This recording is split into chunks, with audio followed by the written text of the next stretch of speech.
But before we begin, please hit the like button and let me know where in the world you're watching from today. It's always fascinating seeing who's joining us from around the world. What if I told you that right now, at this very moment, there's a version of yourself that's been quietly sabotaging every dream, every goal, and every promise you've ever made to yourself? Has this ever happened to you? You wake up with grand plans, filled with determination to finally make that change, to finally stick with that habit, to finally become the person you know you're capable of being. But then, as the day unfolds, something shifts. The motivation fades, the excuses creep in, and before you know it, you're back to the same patterns, the same comfort zones, the same version of yourself that you swore you'd leave behind. You're not alone in this struggle, and what you're about to discover might surprise you. The truth is, there's a battle happening inside your mind every single day, a battle between two versions of yourself. One version is weak, comfortable with mediocrity, and masters the art of finding reasons not to try. The other version is strong, hungry for growth, and refuses to settle for anything less than your full potential. Take Marcus, for instance. At 28, this entrepreneur from Denver had built an impressive resume of unfinished projects. Every Monday morning brought new ambitions, a business idea, a fitness routine, a skill he wanted to master. But by Thursday, those dreams would be gathering dust in the corner of his mind, replaced by familiar excuses about timing, resources, or circumstances. Marcus didn't realize it then, but he had unconsciously trained himself to be a professional quitter. Or consider Sarah, a 35-year-old educator from Portland who thought she was being kind to herself by choosing the path of least resistance. Whenever a challenge felt uncomfortable, whether it was speaking up in meetings, pursuing that promotion, or simply sticking to her morning workout routine, she would retreat to what felt safe and easy. Sarah had spent years conditioning herself to avoid effort, mistaking this avoidance for self-care, when in reality, she was strengthening the very part of herself that kept her small. The devastating truth is that every time you choose comfort over growth, every time you hit the snooze button instead of getting up, every time you postpone that difficult conversation, or skip that challenging task, you're not just avoiding discomfort, you're actively training the weaker version of yourself to take control of your life. This isn't about motivation that fades after 5 minutes. This isn't about temporary inspiration that leaves you feeling empty once the initial excitement wears off. Stay with me until the end, because what we're about to explore goes much deeper than surface-level self-improvement. We're talking about a fundamental transformation of your identity, a complete rewiring of the mental patterns that have been keeping you trapped in cycles of starting and stopping, hoping and disappointing, dreaming and settling. The weak version of yourself has been making decisions for too long. It's been choosing your responses to challenges, dictating your daily habits, and slowly but surely, lowering your standards until mediocrity became your new normal. But here's what most people don't understand. This version of you isn't permanent. It's not who you are. It's simply who you've been allowing yourself to become. The process of eliminating this weaker self isn't about fighting against it or trying to suppress it through willpower alone. It's about something far more powerful and sustainable. It's about starving it of the very behaviors that keep it alive while simultaneously feeding a stronger, more disciplined version of yourself until that becomes your new default. Think of it this way. Your mind operates like a garden, and every single decision you make is either watering the weeds or nourishing the flowers. David, a 42-year-old engineer from Chicago, discovered this profound truth during what he later called his personal renaissance.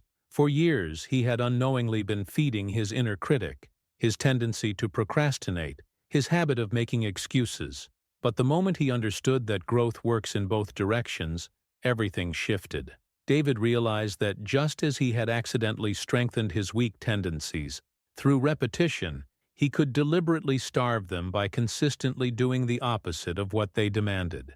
When his lazy voice whispered, "Just 5 more minutes in bed," he got up immediately. When his inner quitter suggested, "This project is too complicated," he took the next small step anyway.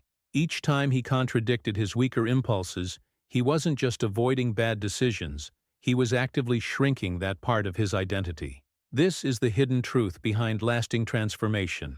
You don't overcome weakness by fighting it directly. You overcome it by starving it of the behaviors that keep it alive while simultaneously feeding a different version of yourself. It's like having two wolves inside you, and whichever one you feed consistently becomes the dominant force in your life. Jennifer, a 31-year-old entrepreneur from Miami, mastered this principle during her journey from chronic self-doubt to unshakable confidence. Every morning, she faced the same internal battle that we all experience: the pull between the version of herself that wanted to play it safe and the version that was ready to take on challenges. The breakthrough came when Jennifer stopped viewing this as a problem to solve and started seeing it as a choice to make. She began treating each decision as a vote for her future identity. When she chose to make that difficult phone call instead of postponing it, she was voting for the courageous version of herself. When she opted to work on her business plan instead of scrolling through social media, she was strengthening the focused entrepreneur within her. Jennifer understood that there's no neutral ground in personal development. Every choice either moves you toward strength or toward weakness. The fascinating revelation here is that you don't need massive life changes to begin this transformation. You don't need to completely overhaul your existence or wait for the perfect moment to start. The shift happens in the micro moments, in those split-second decisions where you choose between comfort and growth, between the familiar and the challenging. Your brain doesn't distinguish between big and small decisions when it comes to building patterns. Whether you're choosing to get up when your alarm rings or deciding to have that difficult conversation you've been avoiding, each choice is programming your neural pathways to either default to strength or default to weakness. Now, I want to go even deeper into this topic because there's something crucial that most people miss about this process. The weak version of yourself isn't just going to disappear quietly. It's going to fight back, and it has some very sophisticated strategies at its disposal. Understanding these tactics is essential because if you're not prepared for the resistance, you might mistake it for evidence that change isn't possible, when in reality, resistance is proof that you're making progress. The moment you start feeding your stronger self consistently, your weaker tendencies will become louder, more creative with their excuses, and more insistent that you return to familiar patterns. This isn't a sign that something's wrong. It's a sign that something's finally working. Write in the comments, "I choose strength," if this resonates with your own experience of that internal battle. This resistance reveals something profound about human psychology. We've been conditioned to treat discomfort as a signal to retreat, when in reality, discomfort is often the doorway to breakthrough. Thomas, a 26-year-old software developer from Seattle, experienced this revelation during what he describes as his darkest productivity phase. For months, whenever a project became challenging, whenever the learning curve felt steep, whenever he encountered that familiar sensation of mental strain, his automatic response was to find an escape route. Thomas had unknowingly programmed himself to view pain as the enemy. The moment things felt difficult, whether it was debugging complex code, having tough conversations with clients, or pushing through writer's block on his side projects, his mind would immediately start generating reasons to quit. "Maybe this isn't the right project for me," it would whisper. "Perhaps I should try something easier," it would suggest. This wasn't laziness. This was a sophisticated survival mechanism that had outlived its usefulness. The transformation began when Thomas made a seemingly simple but revolutionary decision. Instead of treating discomfort as a stop sign, he would treat it as a green light. Every time he felt that familiar urge to quit, to check his phone, to find a distraction, he would take it as evidence that he was exactly where he needed to be. He rewired his nervous system to interpret struggle not as danger, but as growth happening in real time. The insights we explore here are designed for people who want to understand the real mechanics behind lasting change, not just temporary motivation. If you're ready to dive deeper into this kind of transformational content, subscribe to the channel. We're building something powerful together, and I want you to be part of it. This shift from escape to engagement is where real power begins to emerge. Most people spend their entire lives running from discomfort, never realizing that they're also running from their own potential. Thomas discovered that on the other side of every difficult moment was a stronger version of himself, but he could only access that strength by refusing to take the exit ramp when things got intense. Lisa, a 39-year-old emergency room nurse from Boston, understood this principle from a completely different angle. Working in high-pressure medical situations, she witnessed daily how people either rose to challenges or crumbled under them. But it wasn't until she applied this observation to her own personal goals that everything clicked into place. Lisa had always believed that confidence was something you either had or you didn't, a mysterious quality that some people were born with and others had to admire from afar. She waited for confidence before starting her master's degree, before applying for leadership positions, before launching the health blog she'd been dreaming about for years. But confidence never came knocking at her door with a formal invitation.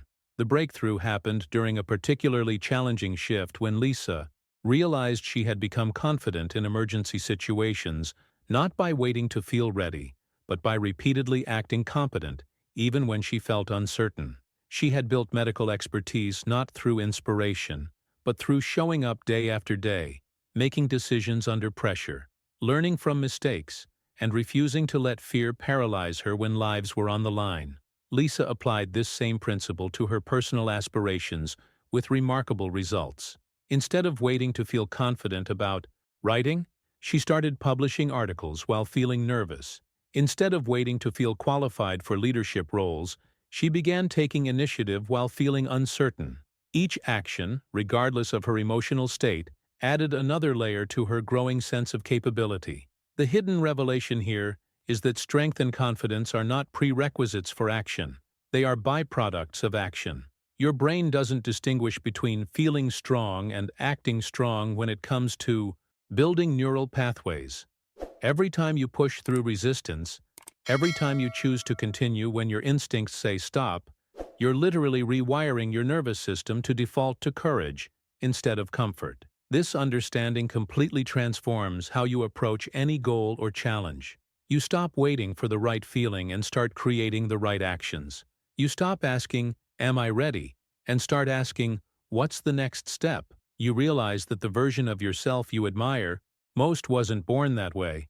They were forged through countless moments of choosing growth over comfort. Write in the comments, "Action builds strength," if you're ready to stop waiting and start building. But here's where most people get caught off guard in their transformation journey. They treat this shift like a one-time decision, like flipping a switch that stays permanently in the on position. Robert, a 33-year-old marketing director from Atlanta, learned this lesson the hard way when he thought he had conquered his tendency to abandon projects after one particularly motivated weekend of planning and commitment. Robert had mapped out his entire life transformation with military precision. He set up his morning routine, organized his workspace, deleted social media apps from his phone, and felt invincible. For 2 weeks, everything went perfectly. He was the poster child for personal development, executing his plan flawlessly and feeling like he had finally cracked the code to sustained motivation. Then life happened. A stressful deadline at work, a family emergency, a few nights of poor sleep, and suddenly that familiar voice started whispering again. "You've been working so hard," it coaxed. "You deserve a break. Just skip the workout today. You can restart Monday." Robert was shocked to discover that the weak version of himself hadn't disappeared. It had simply been waiting for the right moment to stage its comeback. This is the hidden reality. Behind sustainable change, your weaker tendencies don't get permanently deleted after a few good days. They go into hibernation, waiting for moments of stress, fatigue, or emotional vulnerability to resurface with renewed vigor. Understanding this isn't discouraging, it's liberating, because it shifts your strategy from hoping for permanent motivation to building daily discipline. Robert's breakthrough came when he stopped treating his transformation like a destination and started treating it like a daily practice. Every morning became a choice point where he consciously decided which version of himself would run the show that day. Some days felt easy, others felt like an uphill battle, but he learned to show up regardless of how he felt. The real mastery happens when you flip the script entirely, when the default switches from quitting to finishing. Angela, a 29-year-old graphic designer from Phoenix, experienced this profound shift during her freelancing career. For years, Angela had a complicated relationship with completion. She was brilliant at starting projects, bursting with creative energy and ambitious visions, but somewhere between the initial excitement and the final delivery, her motivation would evaporate. Angela's studio was a graveyard of half-finished designs, abandoned concepts, and projects that never saw the light of day. She had normalized this pattern, telling herself it was just part of the creative process, that not every idea was meant to be completed. But deep down, she knew this was her way of avoiding the discomfort that comes with pushing through the messy middle of any worthwhile endeavor. The transformation began when Angela made finishing feel inevitable, rather than optional. She started with tiny projects, redesigning her own business card, completing a small logo for a friend's startup, finishing a personal illustration she had started months earlier. Each completion felt foreign at first, like she was acting against her natural tendencies, but gradually something remarkable happened. If something in this resonated with you, if you felt that spark of recognition or that nudge toward action, show me by hitting the like button. It tells me we're connecting on the right frequency and helps this message reach others who need to hear it. Angela began to feel physically uncomfortable with unfinished work. Incomplete projects started creating a mental itch that could only be scratched by bringing them to completion. She had literally rewired her nervous system to find peace in closure rather than comfort in perpetual beginnings. Her brain had learned to associate finishing with relief and starting without finishing with tension. This neural rewiring doesn't happen overnight, but it happens faster than most people realize. Your brain is constantly updating its patterns based on your most recent behaviors. Every time you choose to complete something instead of abandoning it, you're casting a vote for the version of yourself that follows through. Do this consistently enough, and your identity begins to shift from someone who starts things to someone who finishes them. Now I want to explore something even more fundamental about this process, because there's a specific moment in every transformation where everything either accelerates dramatically or comes to a grinding halt.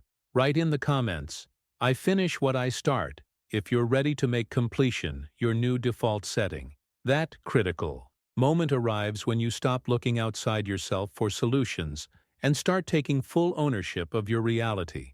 This isn't just about personal responsibility. It's about reclaiming the power you've been unconsciously giving away every time you wait for someone else to solve your problems. Kevin, a 37-year-old operations manager from Dallas, hit this wall during what he calls his year of excuses.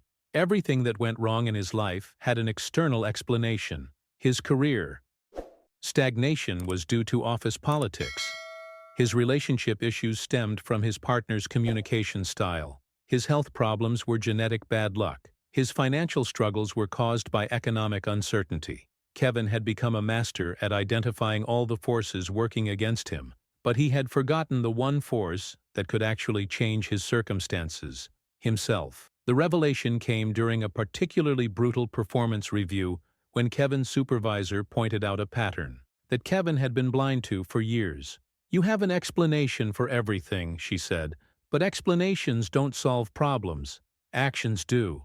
That single sentence shattered Kevin's entire worldview. He realized he had spent so much energy documenting why things weren't working that he had forgotten to focus on making them work. Kevin's transformation began with a simple but radical shift in language. Instead of asking, "Why is this happening to me?" he started asking, "What can I do about this?" Instead of analyzing all the reasons why success was difficult, he started identifying small steps he could take despite the difficulties.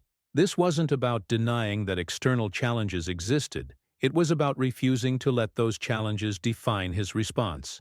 The hidden truth behind this mindset shift is that most adults never actually grow up emotionally. They acquire adult responsibilities, adult titles, and adult problems, but they maintain a child's expectation that someone, somewhere, should step in and make things easier. They unconsciously wait for rescue while calling it patience, strategy, or waiting for the right opportunity. Maria, a 32-year-old financial analyst from San Francisco, spent years trapped in this exact pattern without realizing it. On the surface, Maria appeared independent and capable. She had a prestigious job, her own apartment, and seemed to have her life together.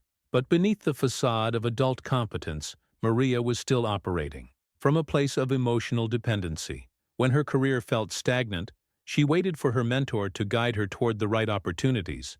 When her relationships felt unfulfilling, she hoped her friends would give her the perfect advice to fix everything. When her savings account remained disappointingly small, she expected her parents to eventually help with a house down payment. Maria had unknowingly outsourced her life's most important decisions to everyone except the one person who could actually implement them, herself. The wake-up call came during a conversation with her younger sister, who casually mentioned how she had always admired Maria's independence. "I wish I could be as self-sufficient as you," her sister said. Maria was stunned. She realized that while she appeared independent from the outside, internally she was still waiting for permission, validation, and assistance from others to make the moves that only she could make. Maria's breakthrough happened when she accepted a fundamental truth that most people resist their entire lives. Nobody owes you solutions to your problems. Not your family, not your friends, not your employer, not society, and certainly not the universe. This wasn't a depressing realization. It was the most empowering discovery of her life. The moment she stopped expecting others to fix what only she could address, she reclaimed complete control over her trajectory. This shift from external dependency to internal ownership changes everything about how you approach challenges. You stop wasting energy being frustrated with other people's limitations and start investing that energy in expanding your own capabilities. You stop hoping for perfect conditions and start creating better conditions through your actions. Now, I want to reveal the specific mechanism that makes this ownership mindset so powerful, because there's a psychological principle at work here that most people never discover.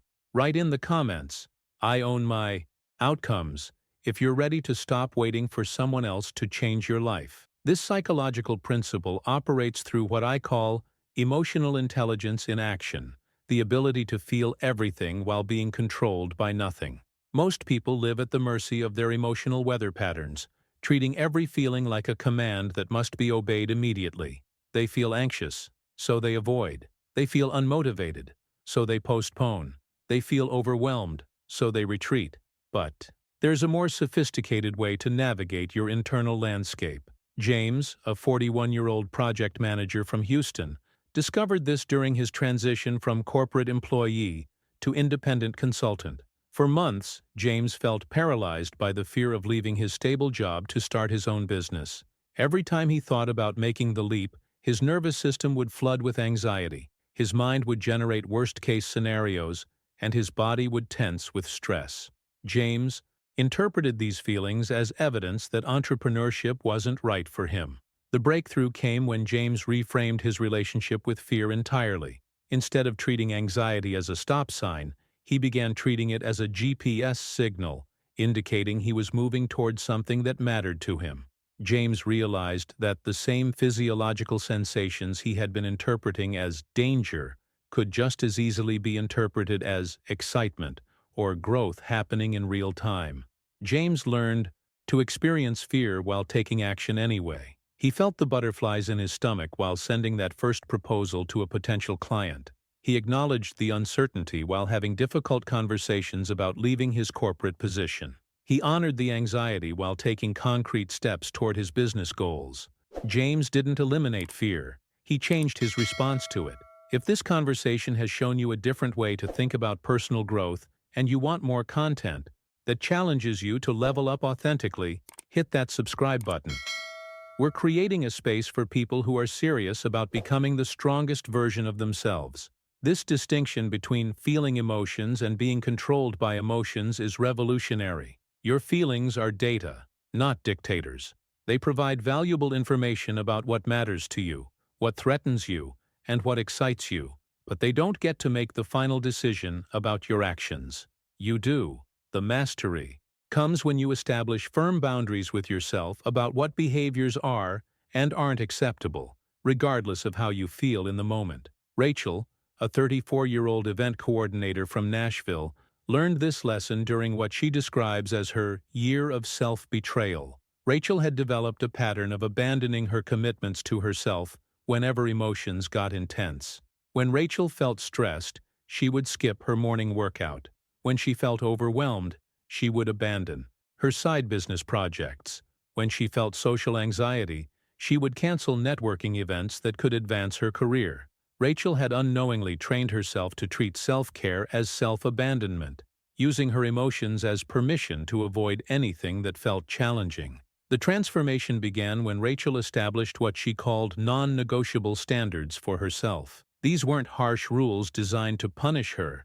They were loving boundaries designed to protect her future self from the impulsive decisions of her current emotions. Rachel decided that certain behaviors were simply off the table regardless of her emotional state.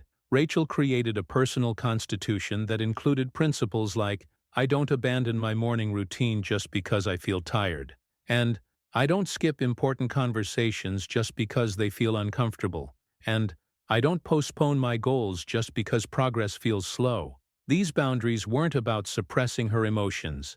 They were about preventing her emotions from making decisions that would later create regret. The powerful shift here is treating self-respect as non-negotiable. When you establish firm boundaries with yourself, you stop being a victim of your own mood swings. You stop letting temporary feelings make permanent decisions about your trajectory. You become someone who can trust themselves to follow through regardless of emotional weather patterns. This level of emotional maturity creates an entirely different relationship with challenge and discomfort. Instead of seeing difficult emotions as problems to solve or feelings to escape, you begin to see them as natural parts of any meaningful journey. The goal isn't to feel great all the time. The goal is to remain committed to your values, even when feelings try to hijack your decision-making process. Now, I want to explore what happens when you combine this emotional intelligence with a specific type of action that most people avoid. Because there's a particular moment in everyone's life where everything either accelerates or stagnates based on one crucial choice. Write in the comments. Feelings inform, actions decide. If you're ready to stop letting emotions control your destiny. That crucial choice arrives in those moments when you feel completely stuck, when your mind feels foggy, when clarity seems impossible, and when every option appears equally unappealing. This is where most people make their biggest mistake. They wait. They wait for inspiration to strike, for circumstances to improve, for the fog to clear naturally. But here's the counterintuitive truth. Stuckness doesn't resolve itself through more thinking. It deepens. Michael, a 27-year-old web developer from Minneapolis, lived this reality for nearly 2 years.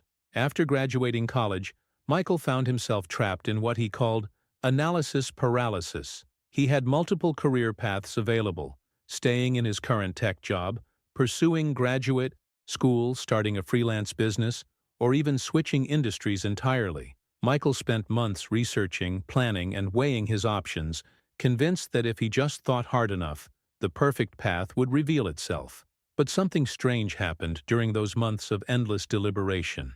Instead of gaining clarity, Michael felt more confused than ever. Each day of inaction made the decision feel heavier, more consequential, more impossible to navigate. Michael had fallen into the trap of believing that certainty comes before action, when in reality, certainty emerges from action. The breakthrough came on an ordinary Tuesday when Michael decided to stop trying to solve his entire future in his head. Instead of waiting for the perfect career move, he took the smallest possible step forward. He sent one email to a potential freelance client. Not because he had figured everything out, not because he felt confident about freelancing, but simply because it was movement in some direction. That single email led to a conversation, which led to a small project, which led to insights about what he actually enjoyed doing, which led to more projects, which eventually led to clarity about his path that no amount of planning could have provided. Michael discovered that you don't think your way into clarity, you act your way into it. This principle extends far beyond career decisions. Every area of life where you feel stuck is actually an area where you've stopped moving. Stuck relationships improve through difficult conversations, not more analysis of what's wrong. Stuck creative projects advance through imperfect attempts, not perfect planning. Stuck fitness goals respond to showing up at the gym, not researching the optimal workout routine. Stephanie, a 36-year-old marketing consultant from Orlando, experienced this phenomenon during her transition from employee to entrepreneur. For months, Stephanie felt overwhelmed by all the components required to launch her consulting business: website design, legal structure, pricing strategy, marketing plan, client acquisition, financial projections. The sheer volume of decisions paralyzed her into inaction. Stephanie kept waiting for a moment when she would have all the answers, when every piece would fall perfectly into place. But that moment never arrived. Instead, she remained stuck in preparation mode, gathering information but never implementing anything. Stephanie was treating her business launch like a massive puzzle that needed to be completely solved before she could begin. The transformation happened when Stephanie shifted from trying to plan perfectly to acting imperfectly. She stopped asking, "What's the right way to do this?" and started asking, "What's one thing I can do today?" Instead of designing the perfect website, she created a simple landing page. Instead of developing a comprehensive marketing strategy, she reached out to 3 potential clients. Instead of waiting to feel ready, she started operating like she was already in business. Each small action generated energy that had been locked up in endless planning. Movement created momentum, and momentum created clarity about what actually needed attention versus what she had been overthinking. Stephanie discovered that taking action, even without a perfect plan, provided more valuable information than months of research and preparation. The hidden revelation here is that your brain is designed to solve problems through experience, not through pure thought. When you're stuck in your head, you're trying to use the wrong tool for the job. It's like trying to learn to swim by reading about swimming techniques instead of getting in the water. The water teaches you things that no book ever could. Now, I want to uncover an even more fundamental truth about why most people never break through these stuck states, because there's a specific mindset shift that changes everything about how you approach challenges. Write in the comments, "Motion creates clarity," if you're ready to stop overthinking and start moving forward. That fundamental mindset shift revolves around the criteria you use to make decisions. Most people unconsciously filter every choice through the lens of comfort. Will this feel easy? Will this be pleasant? Will this require me to step outside my familiar zone? But this comfort-based decision-making system is exactly what keeps people trapped in mediocrity.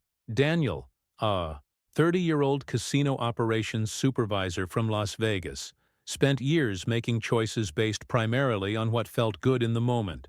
When faced with challenging projects at work, Daniel would find ways to delegate them to others. When opportunities for advancement required additional training or risk-taking, Daniel would rationalize why the timing wasn't right. When his personal goals demanded discipline and sacrifice, Daniel would postpone them in favor of immediate gratification. Hit that like button if this shifted something in your perspective about what it takes to truly transform. Your engagement helps me understand what's landing with you and ensures more people discover content that could change their entire approach to growth. Daniel wasn't lazy or lacking in ambition. He was simply using the wrong decision-making framework. Every choice was filtered through the question, "How do I feel about this?" rather than, "What needs to be done?" This subtle difference in perspective was determining the entire trajectory of his life without him realizing it. The transformation began when Daniel started treating his feelings as irrelevant data when it came to important decisions. Instead of asking whether he felt like going to the gym, he asked whether his health goals required exercise that day. Instead of asking whether he felt like having difficult conversations with his team, he asked whether effective leadership demanded those conversations. Daniel shifted from emotion-based decision-making to value-based decision-making. This shift isn't about becoming emotionless or ignoring your feelings entirely. It's about recognizing that your long-term satisfaction comes from living according to your principles, not from avoiding temporary discomfort. Daniel discovered that the regret of not taking action always lasted longer than the discomfort of taking action. The competitive advantage becomes even more pronounced when you realize that most people are stuck in endless deliberation while opportunities pass them by. Nicole, a 43-year-old business consultant from Baltimore, built her entire career around this principle. While her competitors were conducting market research, Nicole was talking to clients. While others were perfecting their proposals, Nicole was implementing solutions. While her peers were waiting for ideal conditions, Nicole was creating results in imperfect circumstances. Nicole didn't have access to better information or superior resources. She simply had a different relationship with uncertainty. Where most people saw incomplete data as a reason to wait, Nicole saw it as a normal condition of business and moved forward anyway. Where others demanded guarantees before acting, Nicole understood that guarantees don't exist and acted based on probability and commitment. This approach gave Nicole consistent first-mover advantages in her market. Clients began seeking her out specifically because she could deliver results while her competitors were still debating strategies. Nicole's reputation for rapid execution became her most valuable asset, but it wasn't built on superior planning. It was built on superior action-taking. The hidden truth here is that most opportunities have expiration dates, and those dates don't wait for you to feel completely ready. The job you want, the relationship you desire, the business opportunity you've been considering, the creative project you've been planning, all of these exist within windows of possibility that close regardless of your comfort level. Nicole understood that in a world where most people are paralyzed by the need for perfect information, the person who acts on good enough information consistently wins. This doesn't mean being reckless or ignoring due diligence. It means recognizing that the cost of overanalysis often exceeds the cost of imperfect action. The psychological shift from comfort-seeking to conviction-following changes everything about how you navigate challenges and opportunities. You stop asking, "Do I feel like it?" and start asking, "Does this align with who I'm becoming?" You stop waiting for motivation and start operating from commitment. You stop treating discomfort as a problem and start treating it as the natural price of growth. Now, I want to reveal the specific mechanism that makes this action-oriented approach so powerful in practice, because there's a particular type of momentum that only emerges when you consistently choose conviction over comfort. Write in the comments, "Conviction over comfort," if you're ready to start making decisions based on your values rather than your feelings. That specific momentum operates like a universal solvent. It dissolves mental barriers that seem solid and permanent when you're standing still. There's something almost magical about how movement transforms your internal landscape. Fear, doubt, perfectionism, and even depression lose their grip when you're in motion. Not because these feelings disappear, but because motion gives you evidence that you're stronger than whatever you're feeling. Carlos, a 38-year-old architect from San Diego, discovered this during what he describes as his dark period of overthinking. For months, Carlos had been trapped in a cycle of mental rumination about a career transition he wanted to make. He had been dreaming of starting his own sustainable design firm, but every time he tried to move forward, his mind would flood with doubts, worst-case scenarios, and reasons why the timing wasn't perfect. Carlos spent countless hours analyzing market conditions, researching competitors, and refining his business plan, but none of this mental activity was moving him closer to his goal. In fact, the more he thought about his transition, the more overwhelming and impossible it seemed. Carlos was experiencing what psychologists call analysis paralysis, the state where thinking becomes a substitute for action, rather than a precursor to it. The breakthrough came when Carlos realized he was treating his business launch like a theoretical exercise rather than a practical endeavor. Instead of continuing to think his way through every possible scenario, Carlos decided to take one concrete step. He designed a single sustainable building concept and posted it online. That's it. No grand launch, no perfect timing, just one piece of work shared with the world. The response was immediate and surprising. Potential clients reached out. Fellow architects offered collaboration opportunities, and media outlets requested interviews about his approach to sustainable design. Carlos realized that more progress happened in that single day of action than in months of planning. Motion had cut through mental obstacles that thinking had only made thicker. The hidden truth Carlos discovered is that your brain can't accurately predict how things will unfold until you start moving. All those fears and doubts that seemed so real and important were actually just mental simulations based on incomplete information. Once Carlos began taking action, reality provided data that no amount of thinking could have generated. This principle extends beyond business ventures into every area where people get stuck. Depression often lifts not through more introspection, but through physical movement and productive action.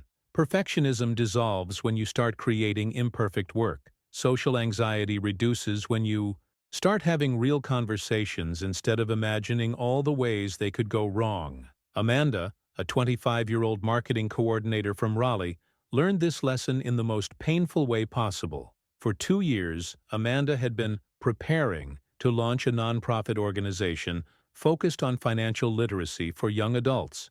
She had researched similar organizations, drafted mission statements, created detailed business plans, and attended numerous networking events to build her foundation before launching. Amanda convinced herself that this extended preparation period was strategic and responsible. She told herself she was being thorough, professional, and smart by waiting until every detail was perfect. But what Amanda didn't realize was that her preparation had become a sophisticated form of procrastination.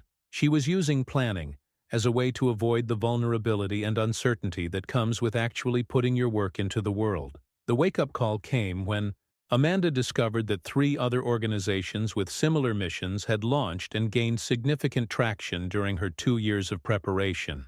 They hadn't waited for perfect conditions, perfect funding, or perfect plans. They had started with good enough resources and figured out the details along the way. Amanda realized that her hesitation hadn't protected her from failure. It had guaranteed a different kind of failure, the failure of never trying. Amanda's story reveals a devastating truth about hesitation. It disguises itself as wisdom, while actually being the enemy of progress. Every day you wait for better conditions is a day that conditions are changing without your input. Every week you spend preparing is a week that others are implementing. Every month you delay for perfect timing is a month that opportunity is moving toward people who are willing to act imperfectly. The momentum that emerges from choosing action over hesitation creates a cascade effect that transforms not just your external results, but your internal identity. You stop seeing yourself as someone who needs perfect conditions and start seeing yourself as someone who creates conditions through action. Now, I want to explore the most dangerous form of this hesitation, because there's a particular type of comfort-seeking that masquerades as self-care, but actually destroys your potential from the inside out. Write in the comments, "Motion dissolves fear," if you're ready to stop thinking your way out of action and start acting your way into clarity. That dangerous form of comfort-seeking masquerades as self-care, but functions as self-sabotage. It's the voice that tells you, you deserve a break, exactly when you're building momentum. It's the impulse that whispers, just this once, when you're establishing new patterns. It's the rationalization that says, be kind to yourself, when what you really need is to be honest with yourself. Brandon, a 40-year-old financial advisor from Tampa, spent years believing he was practicing healthy work-life balance when he was actually practicing systematic self-limitation. Every time Brandon's goals required sustained effort, he would grant himself permission to ease up just for today. When his fitness routine demanded consistency, Brandon would skip workouts because he needed rest. When his side business required focused evening work, Brandon would choose Netflix because he deserved relaxation after a long day. Brandon had developed a sophisticated internal negotiation system that always favored immediate comfort over long-term benefit. He wasn't being lazy in any obvious way. He was simply choosing the path of least resistance so consistently that resistance became impossible. Brandon had trained himself to treat discipline as punishment and comfort as reward, never realizing that this equation was backwards. The revelation came when Brandon calculated the compound effect of his comfort-seeking decisions over 5 years.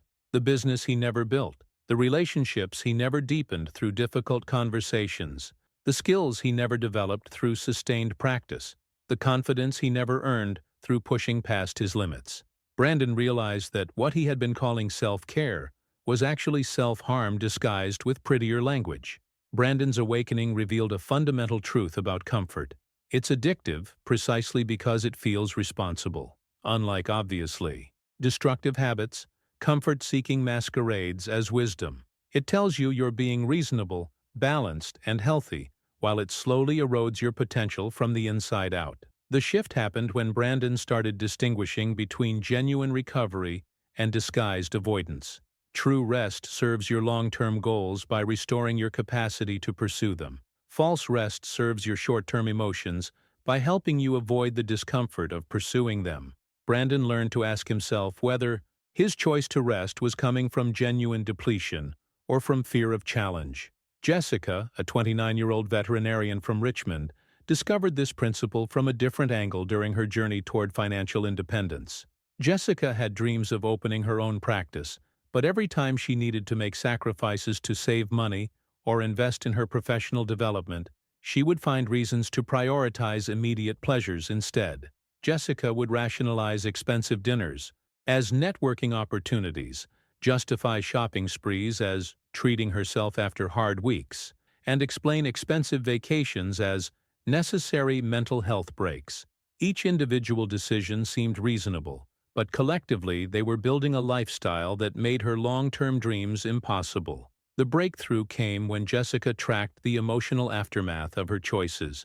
She noticed that temporary pleasures provided fleeting satisfaction, followed by lasting regret, while temporary sacrifices provided momentary discomfort, followed by lasting pride. Jessica realized she had been optimizing for the wrong timeline, choosing what felt good in the moment while building what felt bad in the long run. Jessica's transformation involved what she calls timeline extension, asking herself how each choice would feel not just today, but 6 months from today. This simple shift in perspective revealed that most of her comfort-seeking behaviors were actually comfort-destroying when viewed through a longer lens. The short-term pleasure of avoiding difficult financial decisions was creating long-term anxiety about her financial security. The hidden psychology here is that your brain is naturally biased toward immediate rewards over future benefits, but you can consciously override this bias by expanding your time horizon. When you consider the compound effect of your daily choices over months and years, the math of sacrifice versus comfort changes completely. This isn't about becoming a monk or eliminating all pleasure from your life. It's about becoming sophisticated enough to distinguish between pleasures that enhance your future and pleasures that compromise it. Some comfort genuinely serves your long-term well-being. Other comfort systematically undermines it while feeling virtuous in the moment. Now, I want to examine the specific moment when this choice between comfort and growth becomes most critical, because there's a particular type of internal negotiation that determines whether people break through to new levels or remain trapped in familiar patterns. Write in the comments, growth over comfort, if you're ready to stop negotiating with the voice that always wants the easier path. That critical internal negotiation happens in those micro moments when your weaker self tries to renegotiate the standards you've already established. It's the voice that says, "Just this once won't hurt," or "You can start fresh tomorrow," or "You've been so good lately, you deserve this exception." Most people lose their transformation journey not in dramatic moments of failure, but in these subtle moments of internal compromise. Tyler, a 35-year-old operations director from Kansas City, spent years trapped in what he calls the daily negotiation trap. Every morning, Tyler would set intentions for his day, exercise before work, eat according to his nutrition plan, dedicate an hour to his side project, read instead of scrolling before bed. But throughout each day, Tyler would find himself renegotiating these commitments based on his changing moods and circumstances. When his alarm went off at 5:30 for his workout, Tyler's mind would immediately begin building a case for sleeping in. "You didn't sleep well last night," it would argue. "The weather looks terrible for running," it would observe. "You can always exercise after work," it would promise.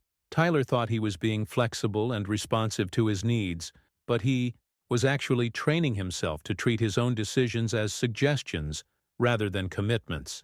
The transformation came when Tyler established what he called closed-door policies for certain decisions. Just like his office had policies that weren't up for daily debate, showing up to meetings on time, meeting project deadlines, treating colleagues with respect, Tyler created personal policies that operated the same way. His morning workout wasn't a daily choice to be reconsidered based on how he felt. It was simply what happened at 5:30 in the morning, regardless of weather, mood, or energy level. Tyler discovered that the moment you start negotiating with your standards, you've already lost. The negotiation itself becomes the problem, not the outcome of the negotiation. When you treat your commitments as flexible, your mind learns that every standard is optional, every goal is conditional, and every promise to yourself is really just a suggestion. This principle extends far beyond daily routines into the realm of identity formation. Melissa, a 31-year-old social worker from Charlotte, realized that she had been building her sense of self around her impulses rather than her ideals. When Melissa felt like being productive, she worked hard. When she felt social, she reached out to friends. When she felt motivated, she pursued her goals. But when she didn't feel like doing these things, she didn't do them. Melissa was essentially letting her momentary emotions vote on who she was going to be each day. This created an inconsistent, unpredictable version of herself that she couldn't trust or respect.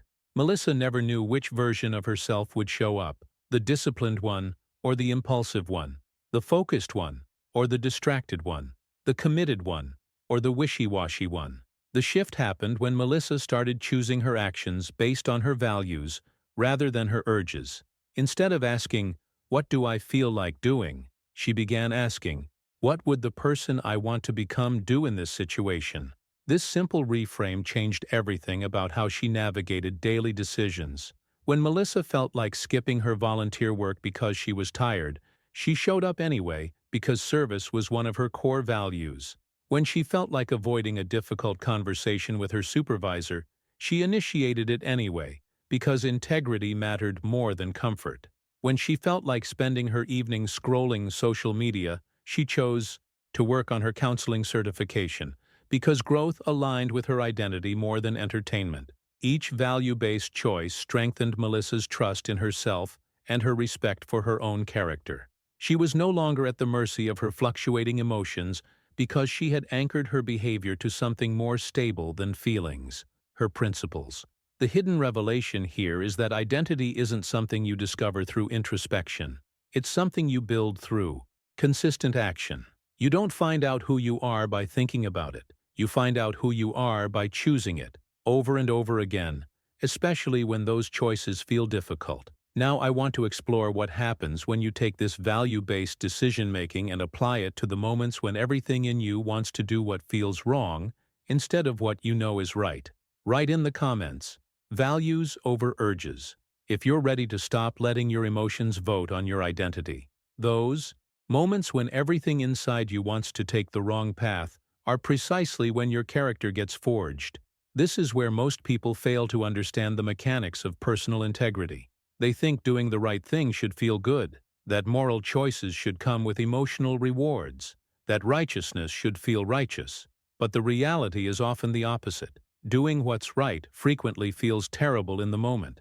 Jonathan, a 44-year-old restaurant manager from Jacksonville, faced this reality during what he calls his year of uncomfortable truth-telling.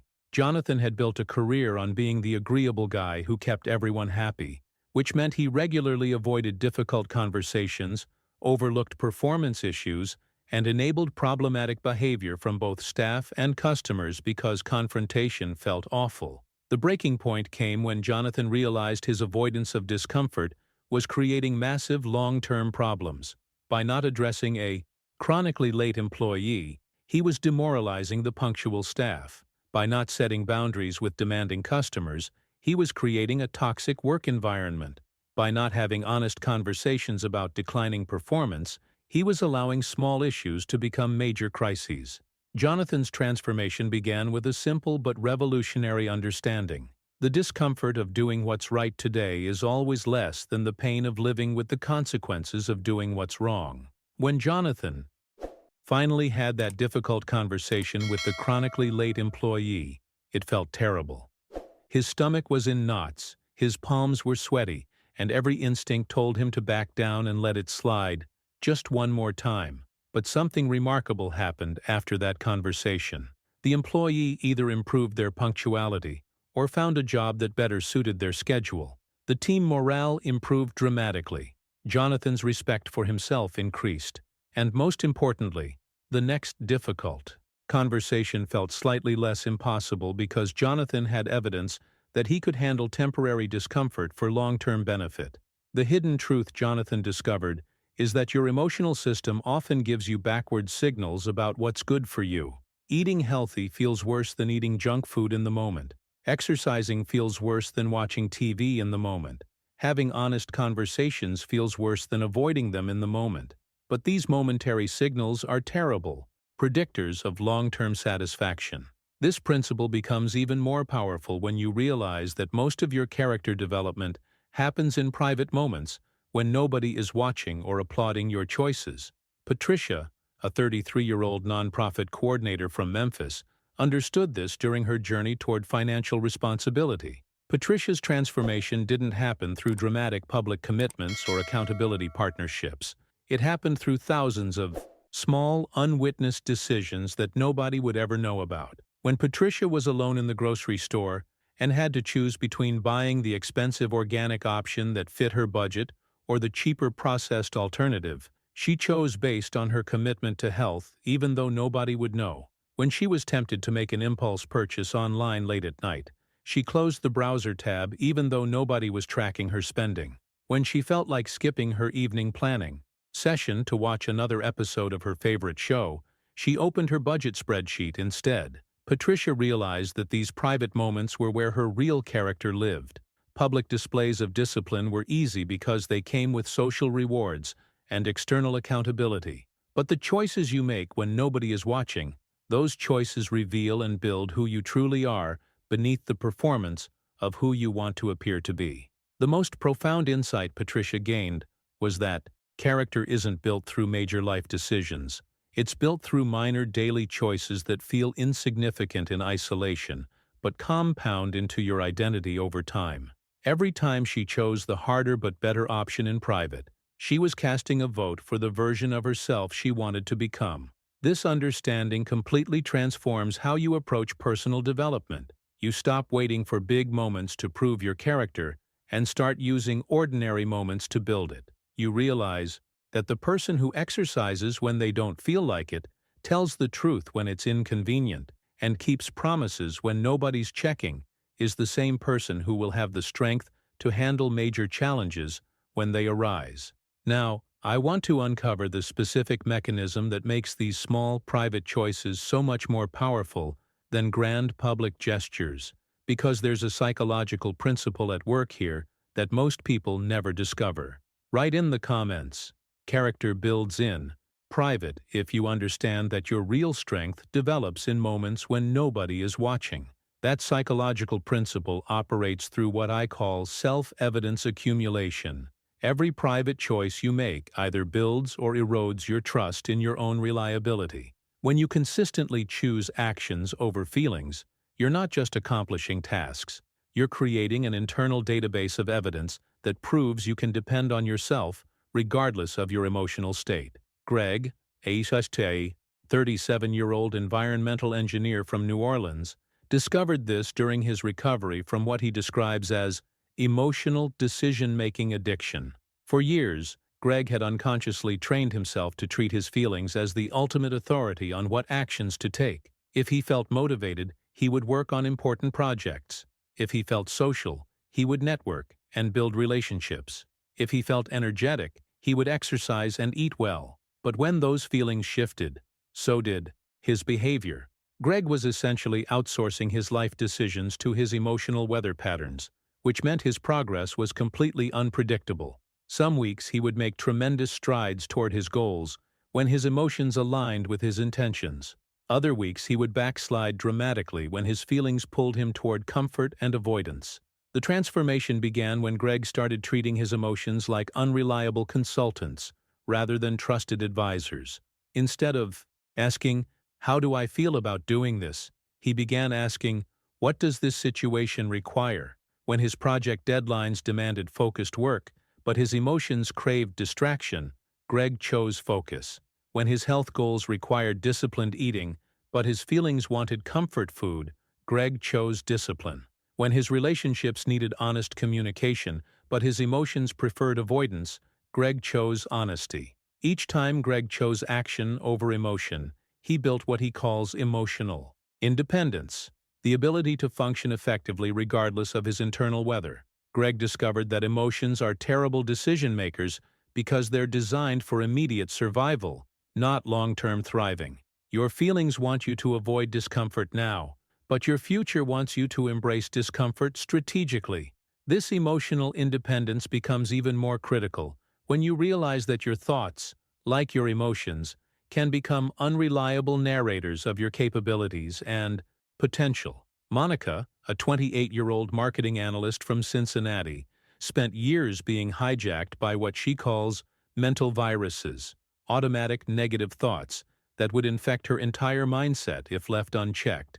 Monica's internal dialogue was dominated by thoughts like, "I'm not qualified for this opportunity. I always mess things up eventually, and other people are naturally better at this than I am." Monica had unknowingly allowed these thoughts to become the background soundtrack of her life, and they were quietly sabotaging her confidence and performance.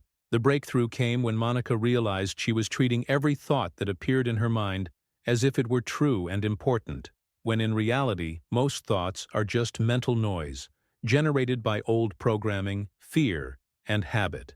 Monica learned to become a vigilant mental security guard, immediately challenging any thought that didn't serve her growth or align with her goals. When the thought, "I'm not ready for this promotion," appeared, Monica would immediately counter with, "I'm learning and growing, and readiness comes through action, not waiting." When "I always fail at new challenges" tried to take root, Monica would replace it with, "I've overcome challenges before, and I'm building the skills to handle this one too." When "everyone else is more talented" whispered in her ear, Monica would respond with, "I have unique strengths, and I'm developing new ones every day." Monica discovered that weak thoughts are like weeds in a garden. If you don't remove them quickly, they multiply and eventually choke out the healthy growth. But unlike weeds, thoughts can be instantly replaced with stronger, more accurate ones. The key is catching them early before they have time to trigger emotional responses and behavioral changes. The most powerful aspect of Monica's approach was treating thought replacement as a non-negotiable skill rather than an optional practice. Just like she wouldn't allow herself to skip brushing her teeth or showing up to work, Monica refused to allow weak thoughts to rent space in her mind without being challenged. Now, I want to explore how this mental discipline connects to a broader principle about taking charge of your internal state, because there's a specific moment when people either take full responsibility for their mindset or remain victims of their own thinking patterns. Write in the comments, "I guard my thoughts," if you're ready to stop letting random mental noise dictate your self-concept. That moment of taking full responsibility for your mental environment requires treating your mind with the same security protocols you'd use to protect anything truly valuable. Most people allow any random thought to wander into their consciousness and set up camp, but this passive approach to mental management is exactly what keeps them trapped in cycles of doubt, fear, and limitation. Eric, a 32-year-old software engineer from Milwaukee, revolutionized his entire life when he started treating his mind like a high-security facility. Eric had spent years being mentally hijacked by every stray thought, worry, and negative prediction that drifted into his awareness. His mind felt like a public park where anyone could show up uninvited and start making noise. The transformation began when Eric realized he was the security guard of his own mental space, but he had been asleep on the job. Eric started implementing what he called cognitive border control, a systematic approach to screening every thought before allowing it to influence his emotions and actions. When thoughts like, "This project is too complex for me," tried to enter his awareness, Eric would stop them at the gate and demand credentials. "What evidence do you have?" Eric would ask the thought. "What purpose do you serve? Are you helping me solve problems or creating new ones?" If the thought couldn't provide useful information or constructive guidance, Eric would deny it entry and replace it with something more productive. This wasn't about positive thinking or denial, it was about mental quality control. Eric discovered that most negative thoughts are actually just mental spam, repetitive, useless messages that serve no purpose except to consume mental bandwidth and create emotional static. By treating his mind like valuable real estate instead of a garbage dump, Eric freed up enormous amounts of mental energy that had been wasted on worry, self-doubt, and catastrophic thinking. The real breakthrough happens when this thought screening process becomes automatic rather than deliberate. Laura, a 39-year-old physical therapist from Indianapolis, mastered this during her journey from chronic self-doubt to unshakable confidence. Laura had spent decades allowing thoughts like, "I can't handle this," "I'm not smart enough," and "this is too hard for me," to run unchallenged through her mind. Laura's transformation involved what she calls instant cognitive replacement, the practice of immediately substituting weak thoughts with stronger alternatives before they could take root. The moment Laura heard her internal voice say, "I can't," she would interrupt it mid-sentence and replace it with, "I will figure it out." When "this is impossible" tried to surface, Laura would override it with, "This is challenging, and I'm learning how to handle it." The key to Laura's success was speed. She learned that weak thoughts gain power through repetition and emotional reinforcement. If you allow "I can't do this" to repeat in your mind for even 30 seconds, it starts to feel true and triggers associated emotions like anxiety and helplessness. But if you catch it immediately and replace it with, "I'm figuring this out," you interrupt the negative spiral before it gains momentum. Laura practiced this mental substitution so consistently that it became her automatic response to challenge. Her brain literally rewired itself to default to solution-focused thinking instead of problem-focused thinking. When difficulties arose, Laura's mind would automatically start generating possibilities instead of obstacles, strategies instead of excuses, hope instead of despair. This mental transformation created what Laura calls cognitive immunity, the ability to remain mentally strong even when surrounded by negativity, stress, or uncertainty. Laura's thoughts became like a well-trained immune system that could quickly identify and neutralize mental threats before they could compromise her emotional state or decision-making ability. The hidden revelation here is that your thoughts are not facts about reality. They're simply mental events that you can choose to engage with or dismiss. Most people believe every thought that appears in their consciousness, but sophisticated thinkers understand that thoughts are tools to be evaluated based on their usefulness, not truth claims to be automatically accepted. Now, I want to explore what happens when you combine this mental discipline with a specific type of physical action that most people avoid, because there's a particular relationship between your mental state and your willingness to move that determines everything about your trajectory. Write in the comments, "I control my mental space," if you're ready to stop being a passive victim of random thoughts. That relationship between mental discipline and physical action reveals itself most clearly when you stop treating weakness like a respected guest that deserves polite conversation. Most people engage in lengthy internal negotiations with their weak thoughts, as if weakness were a reasonable participant in a democratic discussion about their future.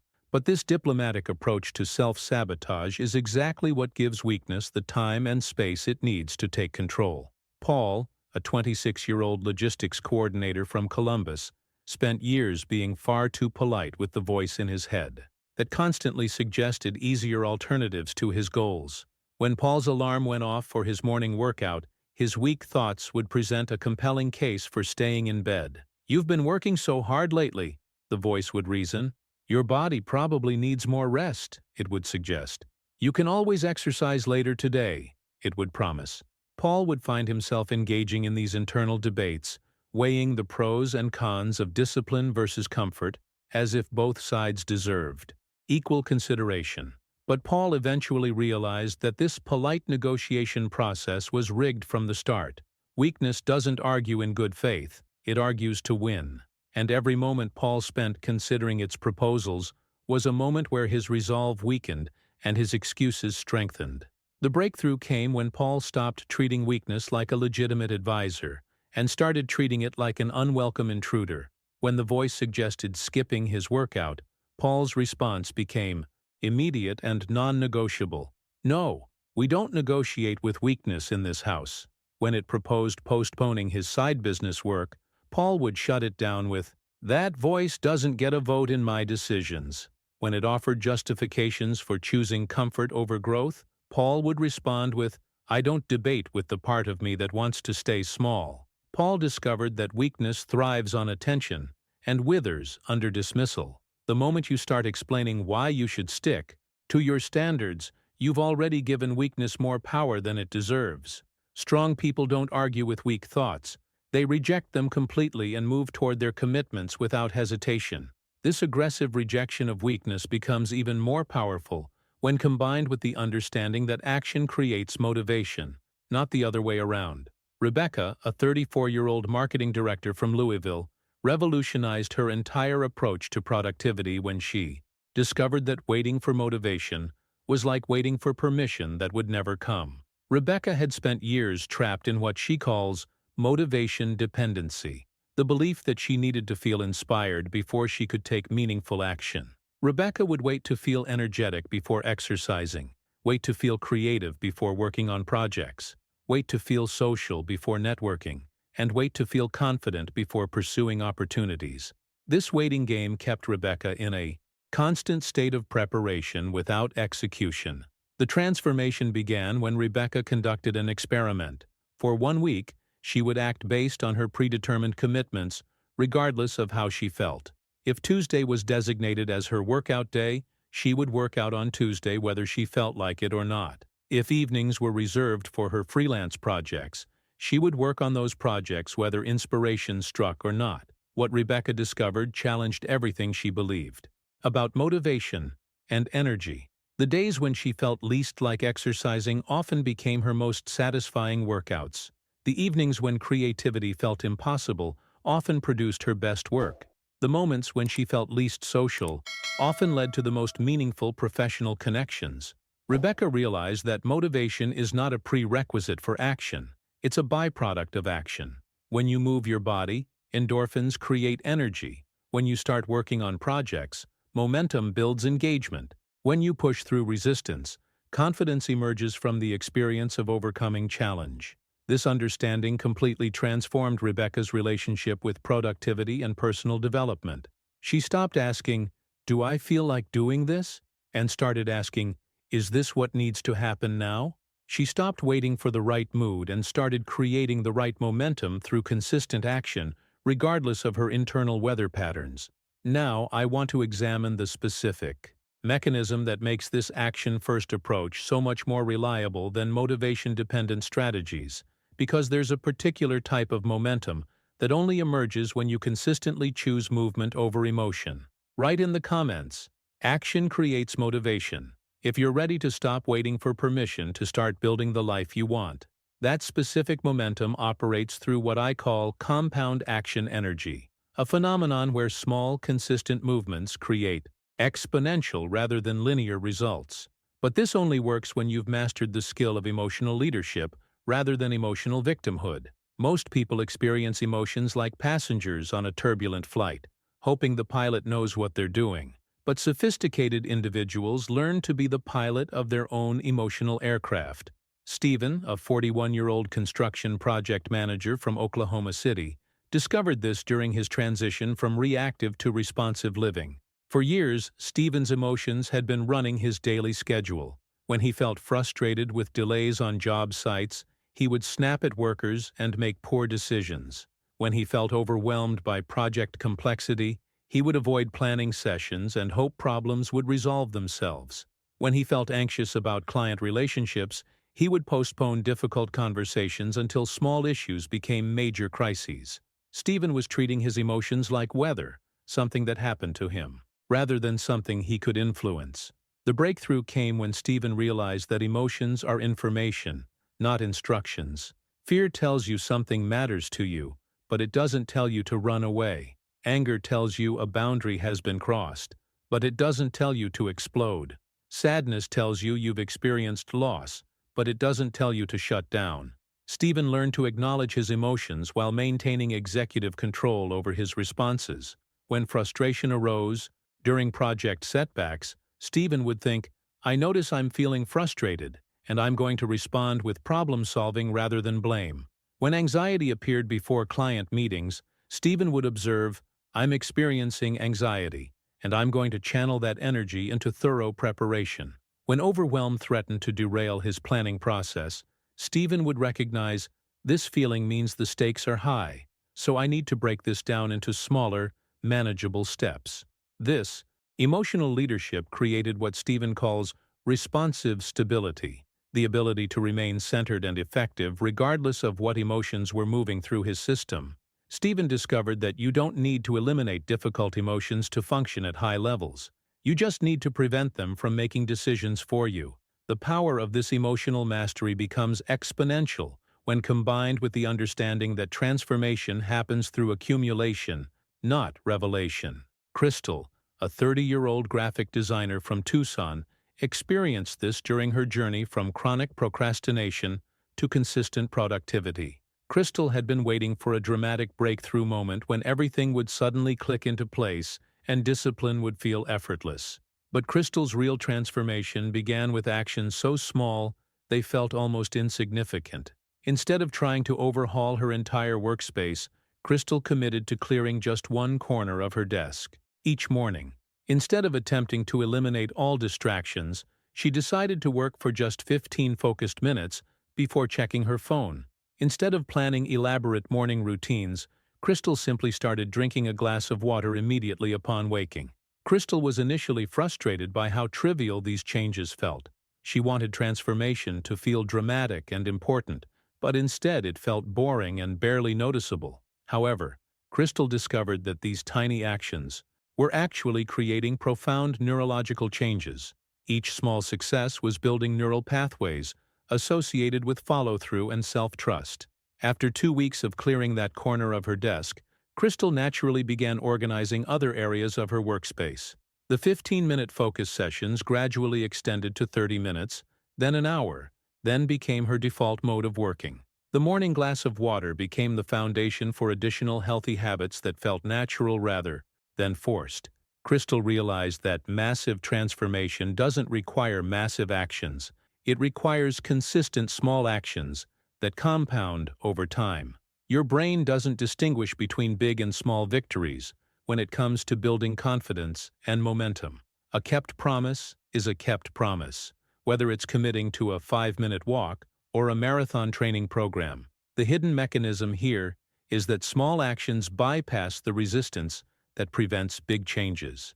Your mind doesn't activate its change prevention systems when the proposed action feels manageable and non-threatening. This allows you to sneak past your internal resistance and start building new patterns before your old programming realizes what's happening.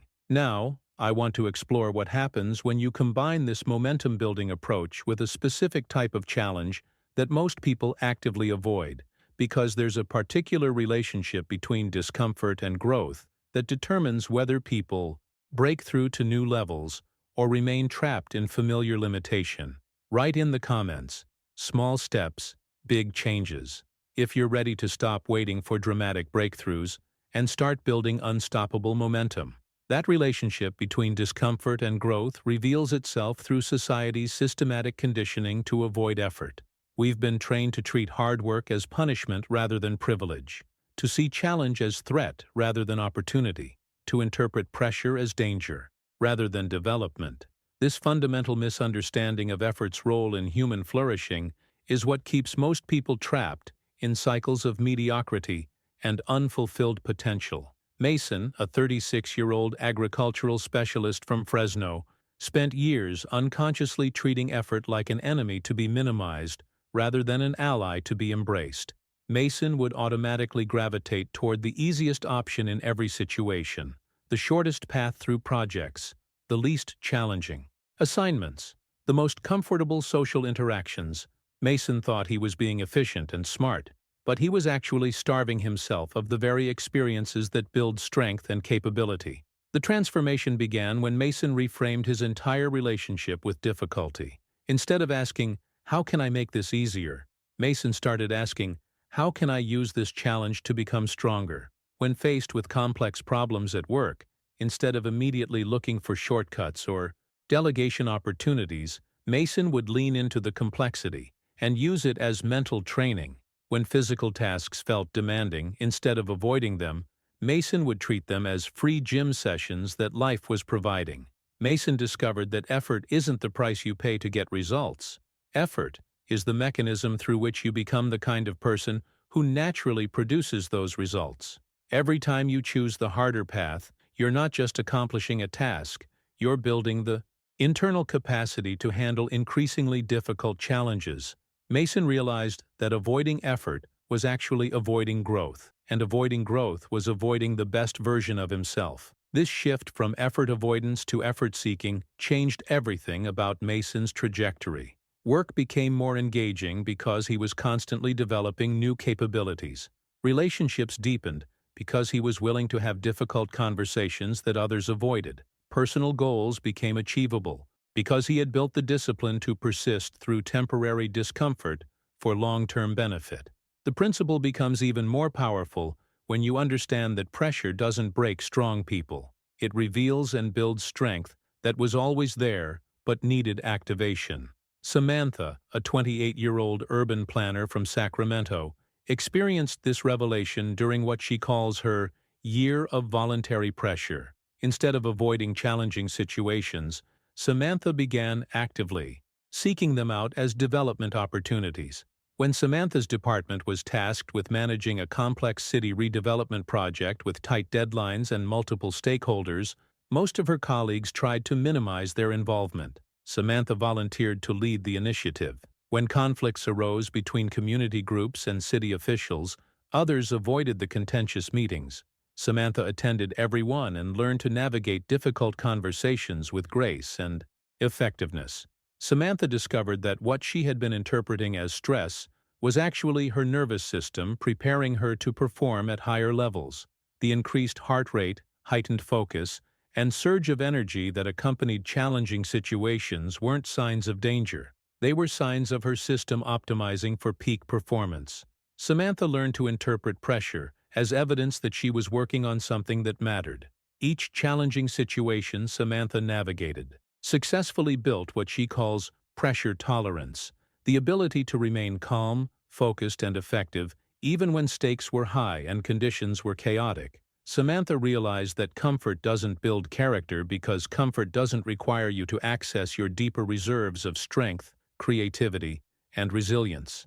The hidden revelation here is that most people never discover their true capabilities because they spend their entire lives avoiding the pressure that would reveal those capabilities. They mistake their comfort zone for their actual capacity, never realizing that their real strength only emerges under conditions that demand it. Now, I want to uncover the most profound aspect of this relationship between challenge and character development, because there's a specific type of internal transformation that only happens when you stop protecting yourself from difficulty and start using difficulty as your primary development tool. Write in the comments. Pressure.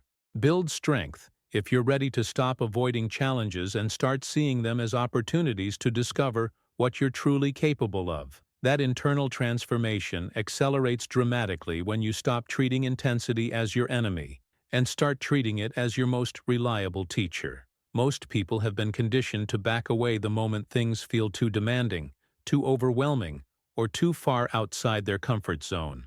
But this avoidance of intensity is actually avoidance of the very conditions that forge real strength and reveal your authentic capabilities. Anthony, a 35-year-old naval contractor from Virginia Beach, discovered this during what he describes as his trial-by-fire period. Anthony had always been competent at his job, reliable in his relationships, and consistent with his basic responsibilities. But he had also been unconsciously avoiding any situation that felt too intense, too demanding, or too uncertain. Anthony was living in what he calls the safe zone of adequate performance. The breakthrough came when Anthony's company was awarded a contract that required him to manage multiple complex projects simultaneously while learning new technologies under impossible deadlines. Every instinct told Anthony to request a transfer to an easier assignment or find ways to delegate the most challenging aspects. Instead, Anthony made a radical decision. He would lean into the intensity completely and use it as accelerated development. Training. Anthony discovered that his greatest growth happened not during calm, controlled periods, but during moments when everything felt like it was moving too fast and demanding too much. When the pressure was maximum, Anthony found reserves of focus, creativity, and problem-solving ability that he never knew existed. When the stakes were highest, his performance reached levels that surprised even him. Anthony realized that intensity doesn't destroy competent people. It reveals and develops capabilities that comfort could never access. The version of himself that emerged from those months of maximum challenge was fundamentally different from the person who had entered that period. Anthony had literally been forged into someone stronger through the application of sustained pressure and demand. But here's where most people sabotage this growth process without realizing it. They lie to themselves about their actual behaviors while expecting breakthrough results. Michelle, a 32-year-old fitness instructor from Colorado Springs, spent months wondering why her personal goals remained elusive despite what she believed was consistent effort toward achieving them. Michelle's wake-up call came when she decided to conduct what she calls radical honesty accounting of her daily actions versus her stated intentions. Michelle claimed to prioritize her business development, but when she tracked her time, she discovered she spent less than 30 minutes per day on actual business-building activities.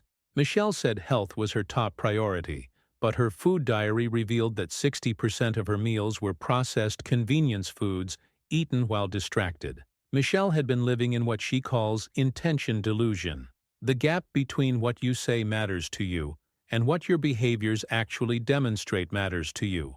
Michelle realized she had been judging herself based on her good intentions while getting results based on her actual actions.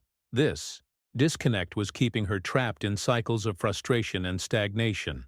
The transformation began when Michelle stopped defending her habits and started examining them with scientific objectivity. Instead of explaining why her behaviors made sense given her circumstances, Michelle asked whether those behaviors were actually moving her toward her goals. Instead of justifying her choices based on how they felt in the moment, Michelle evaluated them based on their long-term trajectory impact. Michelle discovered that most of her daily habits were serving immediate comfort rather than long-term vision. She was unconsciously optimizing for today's ease while compromising tomorrow's possibilities. Michelle had been telling herself she was working toward her goals while actually working against them through small daily choices that felt harmless in isolation but were devastating in accumulation. The hidden revelation Michelle uncovered is that your life is not determined by your intentions, your values, or your stated priorities. It's determined by what you actually do repeatedly. Your habits are the true voting system for who you become, and if your habits don't align with your vision becomes fantasy rather than prediction. Now, I want to explore the final and most crucial element of this entire transformation process, because there's a specific moment when all of these principles converge into a single decision that determines whether you become the person you've been building toward or remain trapped in the identity you've been trying to escape. Write in the comments, actions reveal truth, if you're ready to stop judging yourself by your intentions and start measuring yourself by your actual behaviors. That crucial moment arrives when you stop being your own defense attorney for behaviors that are sabotaging your future. The most insidious form of self-sabotage isn't dramatic failure.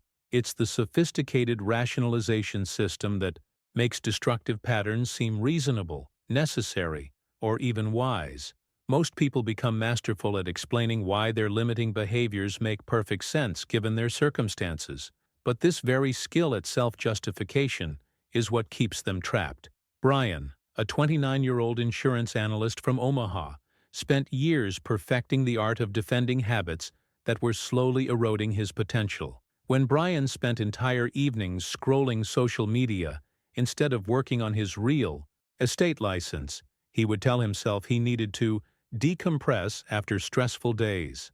When he skipped networking events that could advance his career, Brian would rationalize that he was being authentic to his introverted nature. When he postponed difficult conversations with clients, Brian would explain that he was waiting for the right timing. Brian had become a skilled advocate for his own limitations, building airtight cases for why his avoidance patterns were actually sophisticated strategies.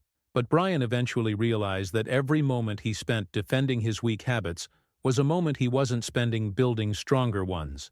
The energy he invested in justifying his current patterns was energy that could have been redirected toward creating better patterns. The transformation began when Brian stopped asking, "Why does this behavior make sense?"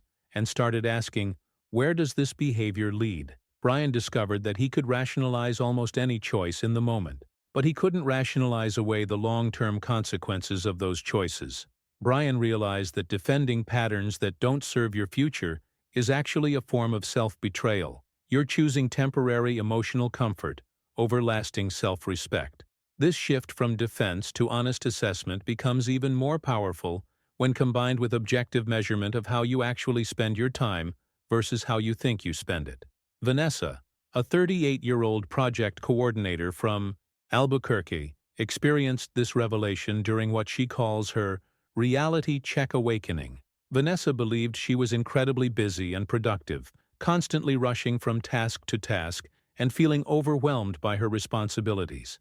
But when Vanessa decided to track her actual time usage for 2 weeks, the results were shocking. Vanessa discovered that what felt like 8 hours of focused work was actually closer to 4 hours of actual productivity, scattered among hours of email, checking, social media browsing, unnecessary meetings, and various forms of productive procrastination. Vanessa realized she had been confusing being busy with being effective. The most eye-opening discovery was how much time Vanessa was spending on activities that felt important but produced no meaningful results. She was attending meetings that could have been emails, researching solutions to problems that could have been solved with a single phone call, and perfecting tasks that only needed to be completed adequately. Vanessa had been optimizing for the feeling of productivity rather than actual progress. Vanessa's time audit revealed what she calls phantom productivity, the illusion of meaningful work created by constant motion, without clear direction. Vanessa realized that her sense of being overwhelmed wasn't coming from having too much to do, but from doing too many things that didn't matter while avoiding the few things that did. The hidden truth behind this time tracking revelation is that most people live in a state of chronic self-deception about their own behaviors. They judge their effort based on how tired they feel rather than what they actually accomplished. They measure their dedication based on how busy they appear rather than how much progress they've made. They evaluate their commitment based on their good intentions rather than their actual follow-through. This gap between perception and reality creates what Vanessa calls effort inflation, the tendency to overestimate your own productivity while underestimating the work required to achieve your goals. When you believe you're already working hard but not seeing results, you start to conclude that your goals are unrealistic, rather than examining whether your efforts are properly directed. Now, I want to reveal the ultimate synthesis of everything we've explored, because there's a final transformation that happens when you combine honest self-assessment with a specific type of identity, decision that most people never make consciously. Write in the comments, "Truth over comfort," if you're ready to stop defending your limitations and start measuring your actual progress toward the life you want. That final transformation emerges when you stop living in contradiction between who you say you want to become and what you actually do every day. Most people operate with a fundamental misalignment. They have one set of stated values and priorities, but a completely different set of actual behaviors and habits. This internal inconsistency creates what psychologists call cognitive dissonance, and it's exhausting because you're constantly fighting against your own patterns. Christopher, a 31-year-old renewable energy consultant from Spokane, lived this contradiction for years without recognizing it. Christopher claimed that family was his highest priority, but he consistently worked late and checked emails during family dinners. He said personal growth was essential to his happiness, but he spent his evenings watching television instead of reading or developing new skills. Christopher talked about wanting financial freedom, but his spending habits contradicted his saving goals. Christopher wasn't being hypocritical intentionally. He genuinely believed in his stated values. But Christopher had never conducted what he calls lifestyle auditing to ensure his daily actions actually supported his long-term mission. Christopher was living on autopilot, following habits that had formed accidentally, rather than habits that had been designed intentionally. The transformation began when Christopher restructured his entire daily routine around his actual priorities, rather than his inherited patterns. If family truly mattered most, then family time became protected and non-negotiable. If personal growth was genuinely important, then learning became a daily practice rather than a someday intention. If financial freedom was really the goal, then every spending decision got evaluated against that objective. Christopher discovered that alignment between values and actions creates what he calls effortless integrity, the experience of living without internal conflict because your behaviors naturally support your beliefs. When your habits are aligned with your mission, discipline doesn't feel like struggle because you're moving towards something you truly want, rather than forcing yourself to do things that feel arbitrary. But the most profound shift happens when you make a clear, conscious decision about who you're going to be, and then start living that way immediately, without waiting for gradual transition or perfect conditions. Diana, a 27-year-old outdoor gear designer from Boise, experienced this during what she describes as her identity activation moment. Diana had spent months thinking about the kind of person she wanted to become: more disciplined, more creative, more adventurous, more connected to nature. Diana realized she had been treating identity like something that would gradually emerge through slow change, when in reality identity is something you can choose and activate instantly through immediate behavioral alignment. Instead of slowly becoming more disciplined, Diana started acting like a disciplined person right now. Instead of gradually developing creativity, Diana began behaving like a creative person today. Instead of eventually becoming more adventurous, Diana started making choices like an adventurous person immediately. Diana discovered that you don't need to feel like the person you want to become before you start acting like them. The feeling follows the action, not the other way around. Every time Diana chose to wake up early like a disciplined person would, every time she tackled creative projects like an artist would, every time she chose outdoor activities like an adventurer would, she was building evidence that this new identity was real and sustainable. The hidden revelation Diana uncovered is that identity isn't fixed. It's constantly being created through your most recent actions. You're not stuck with who you've been, because identity is actually just a story you tell yourself based on the patterns you've been repeating. Change the patterns, and you change the story. Change the story, and you change your entire trajectory. Now, I want to explore what happens when you fully commit to this identity-based transformation, because there's something remarkable that occurs when you stop trying to improve the old version of yourself and start living as the new version consistently. Write in the comments, "I choose my identity," if you're ready to stop waiting to become who you want to be and start being that person today. When you fully commit to this identity-based transformation, something remarkable happens. You stop fighting against yourself and start flowing with your authentic power. The version of you that used to struggle with discipline, motivation, and consistency begins to feel like a distant memory, not because you've eliminated all challenges, but because you've fundamentally changed your relationship with challenge itself. You wake up each day not as someone trying to become better, but as someone who has already decided who they are and is simply living that truth. The gap between intention and action disappears. The internal negotiations with weakness become extinct. The exhausting cycle of starting and stopping transforms into steady, sustainable progress that feels natural rather than forced. This isn't about perfection. It's about alignment. It's about reaching that place where your daily choices feel effortless because they're in harmony with who you've consciously chosen to be. You'll still face difficult moments, but you'll meet them with a strength you built through thousands of small decisions to choose growth over comfort, action over hesitation, truth over convenient lies. If you've stayed with me through this entire journey, you understand something that most people never discover. That transformation isn't about finding motivation or waiting for the right moment. It's about making a decision and backing it up with behavior, day after day, until the person you wanted to become is simply who you are.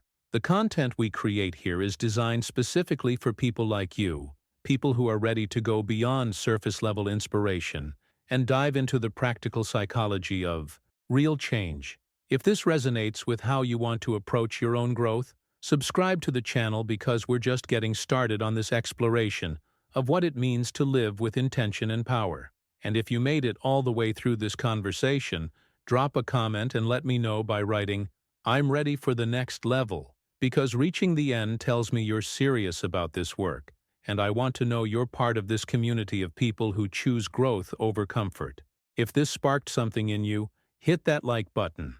It helps more people find content that could change their trajectory, and honestly, it lets me know we're connecting on the level I hope we are.